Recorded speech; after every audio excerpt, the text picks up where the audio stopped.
늦은 비 성경을 강구하는 하늘숲 새벽 묵상 시간에 오신 여러분들 환영합니다.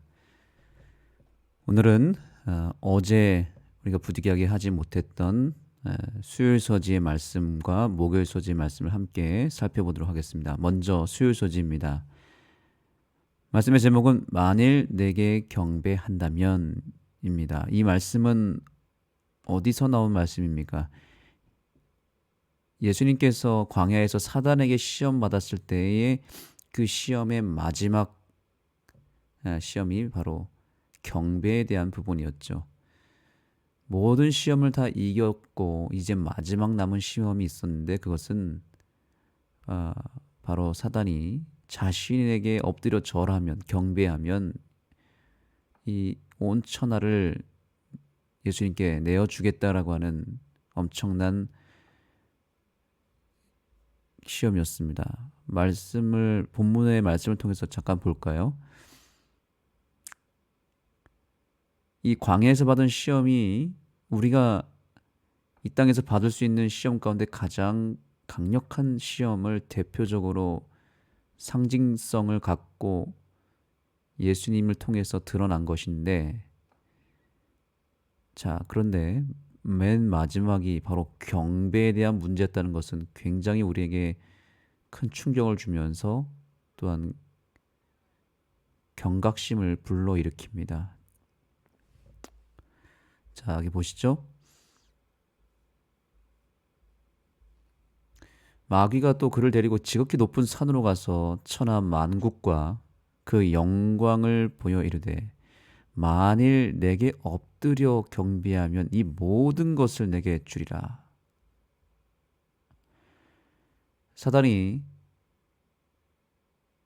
이 경배에 대한 부분에 대해서 예수님에게 이 시험을 가한 것은 단순히 예수님을 시험하기 위한 목적만 있는 것이 아니라 실제로 사단의 본심이 드러난 것입니다. 왜냐하면 처음부터 사단은 이 경배에 대한 문제 때문에 하나님을 대적하고 배반한 것이거든요. 모든 피조물들이 삼위 하나님에게만 경배하는 그 모습, 그리고 그 중에서도 예수 그리스도에게 경배하는 이 모습에 대해서 사단이 질투를 하게 되었고, 자신도 얼마든지 피조물들로부터 존경받고 경배받을 수 있다라고 하는 생각을 하게 되었죠. 그래서 이 경배 문제로 사단이 결국에는 하나님을 배반한 것입니다. 그러니 이 문제가 얼마나 큽니까?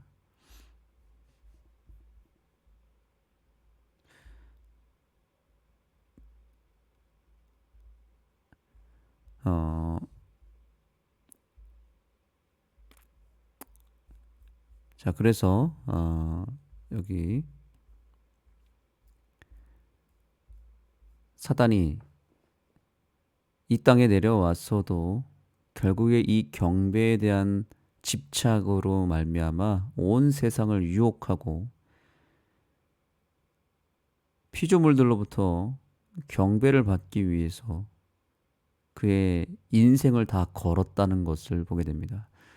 저는 이런 생각을 해봤습니다. 성경의 모든 예언이 다 되어 있고 특별히 사단의 운명에 대해서 예언이 다 되었죠. 사단이 어떻게 나쁜 짓을 할 것이고 그가 어떻게 멸망할 것인지도 다 예언이 되었고 게다가 십자가에서 사단의 운명은 결정이 되었습니다. 이미 패배했습니다.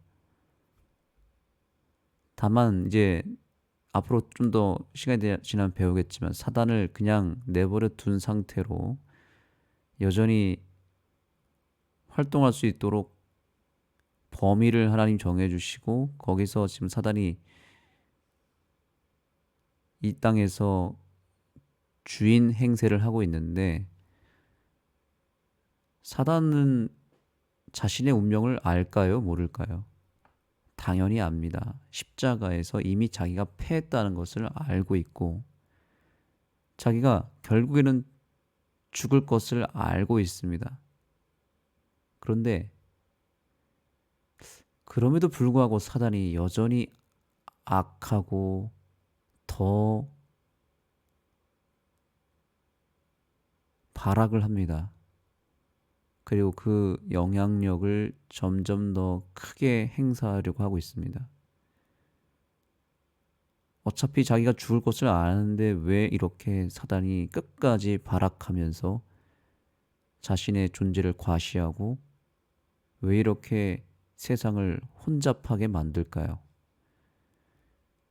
그 이유는 한 가지밖에 없습니다. 경배의 문제입니다. 사단은 죽는 그 순간까지 피조물로부터 경배받는 것에 포커스를 두고 있습니다. 그런 이야기가 있잖아요. 정치인이나 혹은 인기 많은 스타가 한번 인기를 얻고 사람들로부터 주목받고 온갖 사랑과 경배를 받게 되면, 높임을 받게 되면 정말 그것은 마약 같은 카타르시스를 유발하기 때문에 한번 그 맛을 보면 헤어나오질 못한다고 합니다. 그래서 사람들이 자꾸 권력을 차지하려고 그러고 명예욕과 권력욕에 취해 있는 이유가 뭐냐면 바로 그런 문제 때문이죠. 사람들에게 일종의 경배를 받는 것입니다. 사람들이 나를 지지하고 나를 사랑해주고 나를 거의 신처럼 떠받들기 때문에 그 경배의 맛을 한번 본 사람은 거기서 헤어나오질 못한다고 합니다. 그래서 정치인들이나 연예인들이 그 맛을 한번 보면 끝까지 그것을 차지하기 위해서 수단과 방법을 가르지 않고 뒤에서 별짓을 다 한다는 것 아닙니까? 사단도 똑같습니다. 멸망하는 것은 정해진 사실이지만 자기가 죽는 그 순간까지 이 땅에서만큼은 하나님 행세를 하겠다는 것이죠. 경배를 받겠다는 것입니다.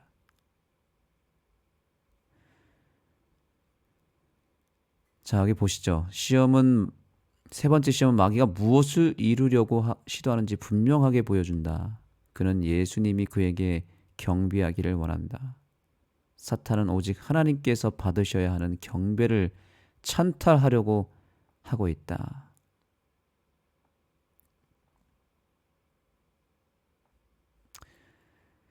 네, 그래서 사단은 지금도 다른 것을 바라지 않습니다. 오직 한 문제에 귀결되어 있는데 경배에 대한 것이죠.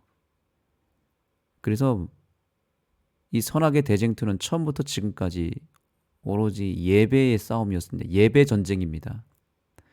자세히 보십시오. 가인과 아벨의 싸움에서도 무엇의 문제였습니까? 예배의 싸움이었죠.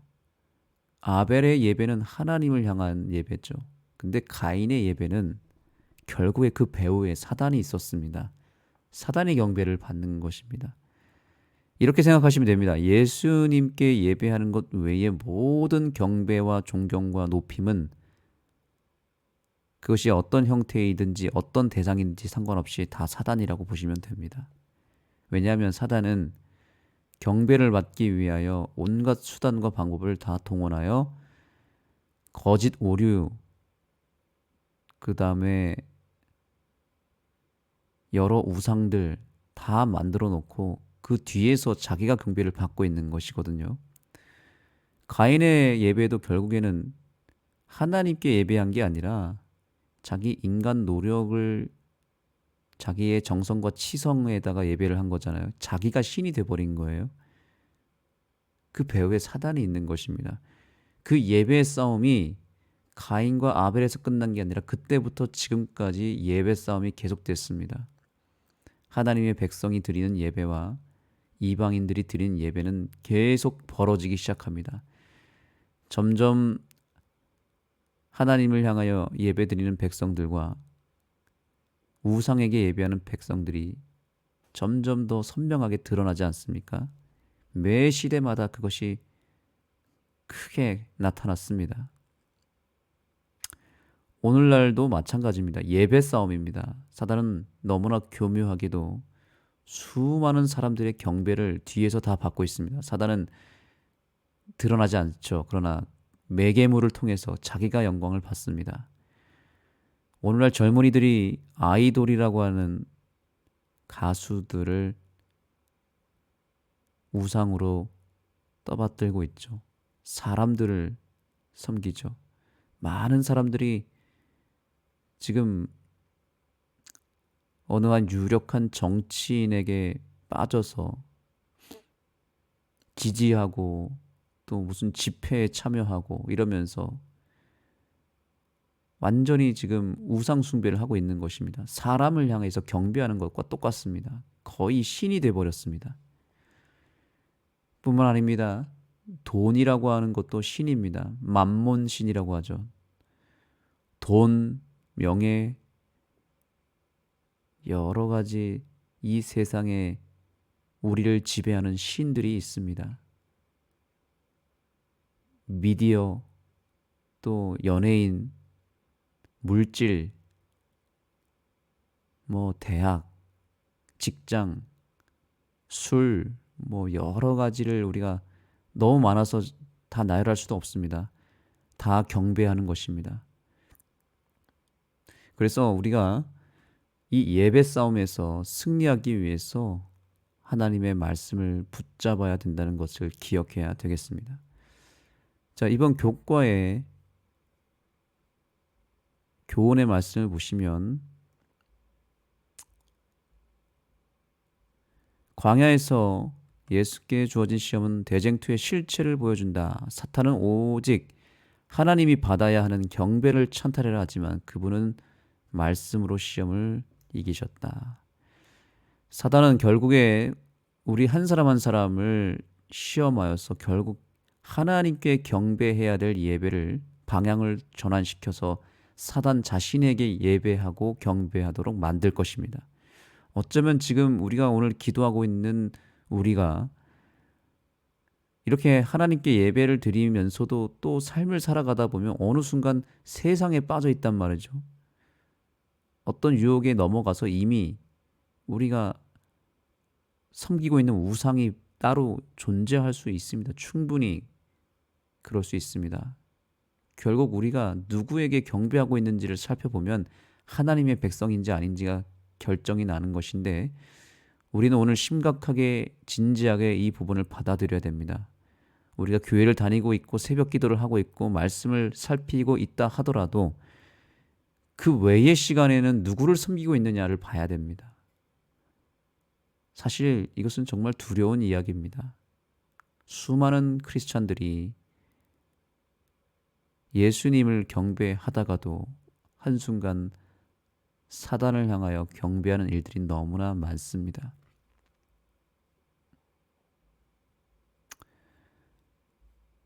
영감의 글을 보겠습니다. 여기 하나님을 경배하는 자들과 짐승을 경배하고 그 표를 받는 자들을 구분하는 선이 있다. 예, 우리는 바로 그 기로에 서 있습니다. 짐승에게 경배할 것인가? 하나님에게 경배할 것인가? 이 예배 싸움에서 승리하는 우리 모두가 되기를 소망합니다. 자, 그 구분하는 선은 점점 선명해진다. 이것입니다. 대쟁투는 하나님의 계명과 짐승의 요구 사이에 발생한다. 용이 성도들을 상대로 싸우는 것은 그들이 십계명을 전체를 지키기 때문이다. 만일 성도들이 표준을 낮추고 그들의 믿음의 특성을 양보할 것 같으면 용은 잠잠할 것이다. 굉장히 의미심장한 이야기죠. 그러나 그들이 용감하게 표준을 높이고 교황권의 제도를 존중하는 개신교를 대항하여 깃발을 펄럭이기 때문에 그들은 용의 분노를 자극할 것이다. 네, 마지막에는 어떤 경배의 문제와 싸우게 되냐면 하나님의 법대로 예배하느냐, 법을 어기며 예배하느냐. 더 정확하게 말씀드리면 창조의 기념일인 안식일에 예배를 드리느냐, 사단이 지정한 일요일에 예배를 드리느냐 문제이죠. 이것은 어느 한 특정 종교와 계파를 비판하는 목적이 아니고 사실 그대로를 말씀드리자면 일요일에 예배를 드리는 것은 이런 의미에서 지금 사단의 기만에 완전히 속아버린 것입니다. 일요일은 태양 숭배일로서 특별히 로마가 하나님을 대적하여 하나님의 예배를 대항하여 새로운 예배, 우상 숭배의 날로서 태양을 숭배하는 예배일을 둔갑하여 사단을 통하여 지금 전 세계를 기만하기 시작했습니다. 일요일의 예배는 그 배후에 사단이 경배를 받고 있는 게 분명합니다. 그것이 지금 교황권을 통해서 더 드러났고 앞으로 점점 이것은 선명해질 것입니다. 단순히 예수님을 향해서 자기들은 예배한다고 말하지만 이미 벌써 불법 안에서 예배를 드리는 거잖아요. 10계명 중에 안식일 계명을 버린 것이잖아요. 날짜를 바꾼 것은 단순한 문제가 아닌 것입니다. 벌써 사단은 그 뒤에서 경배를 받기 시작했고 일요일 숭배를 통해서 지금 온 세상이 용을 향해서 짐승을 향해서 기도하고 있다는 것이죠. 예배하고 있다는 것이죠. 아무리 주여 주여 한다고 해서 하나님을 향해서 예배한다고 해서 그것을 다 온전히 받을 수 없는 것은 가인의 예배도 똑같잖아요. 하나님을 향해서 예배했지만 그 방법이 틀렸잖아요. 자신의 생각과 자신이 만든 법을 통해서 예배의 방식을 바꿨던 가인과 지금 역시 예배일을 의도적으로 바꿔서 예배하는 것과 무엇이 다릅니까? 똑같잖아요. 지금도 가인의 예배와 아벨의 예배가 싸우고 있는 것입니다. 하나님께 정말 예배하기를 원한다면 하나님께서 명령하신 십계명이라고 하는 법 안에서 안식일을 거룩하게 지키는 백성과 사람이 만든 계명을 통해서 일요일, 즉 우상 숭배의 날에 예배하는 예배와 그 싸움에서 우리는 승리해야 되는 것입니다. 끝까지 저항해야 됩니다. 재림교회가 사단의 공격 대상이 된 이유는 바로 여기에 있습니다. 이 예배 싸움에서 반드시 승리하는 저와 여러분이 되기를 간절히 소망합니다.